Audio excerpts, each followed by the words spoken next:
Alright, it's packing day. Time to go.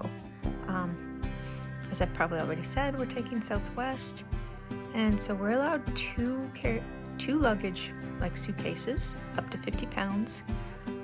I only want to take one because two would be excessive for me to carry around.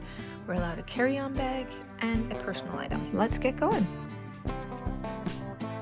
So today's our travel day from Canada to Orlando via Southwest.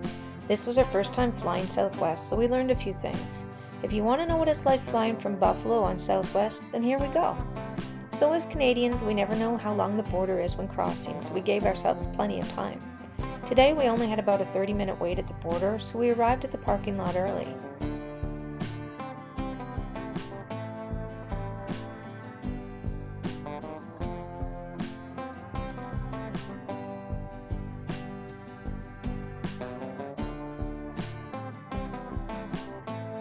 We chose the parking spot, which was very close to the airport, and they shuttled us to Southwest in a short amount of time. Unfortunately, when we arrived at the airport, we found out that our flight was delayed for 2.5 hours. There wasn't really any reason that we knew of. Also, they had limited bag check-in kiosks as their systems had been down. So we just used the attended service to check our bag, but it did go quite quickly. So going through security went quite quick, which seemed a little stricter and more thorough than some airports I've been in. The Buffalo Airport works with TSA to try to keep the security times less than 15 minutes, although they do recommend arriving at least 90 minutes to 2 hours during holidays. Since we had extra time, I checked out the Buffalo Airport. We are used to the Toronto airport, so Buffalo did seem quite small. To us, it felt similar size to Detroit's airport. Walking around the airport, we noticed there are a few restaurants and a food court and a few similar stores on either end, so there's not a lot for shopping. Also, Buffalo Airport is a cash-free airport, except for vending machines, so make sure you have your cards if you want to buy anything throughout the airport. We also had brought our own snacks to save money, but we did buy water for the flight. One tip we were given is to always have your own snacks and water, just because if there is a delay and you're stuck on the aircraft, they won't serve you, and if there's turbulence, and we've heard where people have been really hot and hungry on the flights, so that's why we do it now. So here's the information on Southwest. First of all, you get 2 bags fly free, which is a big difference from other budget airlines. There's a no change fee, there's no cancel fees, and flight credits don't expire. So these are some pretty big things to have. You are also allowed 1 check-in bag and a personal item. So they have the 4 different options here: the Want to Getaway Plus, the Anytime, and Business Select. So if you read all the information there, they basically just build upon each other. Business Select is what we ended up choosing, and I'll just go over what it was like for us and whether we would do that again. So if you're new to Southwest, they are a little different than other flights. They are one of the budget airlines, but I've heard it's rated as a higher budget airline. So one big difference that we found is that you don't get the option for choosing your seats ahead of time. They do have various categories of tickets like I've mentioned, and out of those ones we chose Business Select since we didn't understand what the seat situation was, and it said it guaranteed rows A1 to A15. So we found out that when you check in online, which we did 36 hours in advance for Business Select, we were given the numbers A2 and A3, etc. for our group. And so once you're at your gate, they have these stands where you line up in numerical order for boarding when they call you. They called guests requiring assistance first, as they are prioritized, and then they start with A1, 2, etc. So depending on how many require assistance is where you will sit. We ended up at approximately row 5 or 6, and we chose our seats together with our group. The plane had 3 rows on each side. If you do end up getting one of the later numbers, like a lady and her young daughter were, there is a chance you won't get to sit together. In this case, they would have been unable to sit together as there were only single seats in a sold-out plane.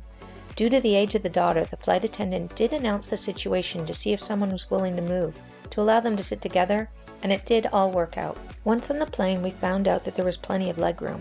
To give you more perspective, I don't usually have a problem as I'm only 5'4", but Andrew can, as he's 6 feet.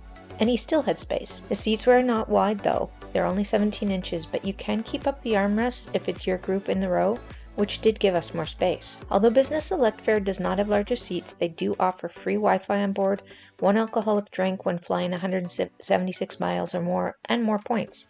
The other thing on this flight is everyone gets a free drink and free snacks. Upon arrival at the Orlando airport, we headed to baggage and found that all the flights arriving seemed to be Southwest, as they had all been delayed, so it did take longer for us to get our bags. One thing that caused us another bit of an issue, not really an issue, but was the fact that we planned on eating dinner at our Disney hotel. After the delay, and then the delay getting our bags, then our first Lyft driver canceling our request at the last minute, and then waiting for the next driver, we ended up arriving at our hotel about 10 minutes before the dining room closed. So we just had quick service. But that is something to keep in mind if you plan on making reservations for anything the same day you travel, because if you don't have a car, you just may end up having to get food delivery.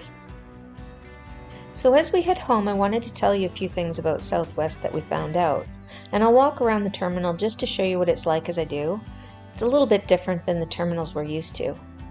So we booked Southwest as it was cheaper than the other flights for the flight times that we wanted. We had to accommodate everyone in our group. So the price once converted to Canadian seemed high to me, but I have mostly been used to driving lately, so all flights kind of seem high. Now normally when you feel like you pay more than you want for something, they say don't look back. Well, I did this time. I don't know why, but I found out that the tickets had dropped about $150 each. So this is where the no change or no fee cancellation comes in handy. I googled how to do this, so we made a change to our flight and we were all refunded the difference in savings, and we flew the exact same flight that we booked originally. Although if you had already bought your tickets on sale, I doubt they will get cheaper. So as we were waiting for our flight, we heard some announcements from the other flights that there was a lightning storm coming in and that they were going to have to try and get out quickly, as once the lightning is 5 miles away that they can't take off. So as our flight time approached, we were once again delayed, and yes, this was due to the lightning, but fortunately this was only a 45-minute delay, and once we boarded, it was a good flight home, and our luggage came quite quickly in Buffalo. So in conclusion, we definitely would fly Southwest again, and we would watch for seat sales, as they do have some really good deals. All in all, for a budget airline, we love the amount of bags you can take, the legroom was decent, the free snacks, and the cancellation options on Southwest were really good. I'm not sure I would personally bother with Business Select again, as I didn't utilize the drinks and none of us used the free Wi-Fi. So thanks for watching, and if you're interested in any more of our travel videos, please like and subscribe, as it really helps our channel. Talk to you later.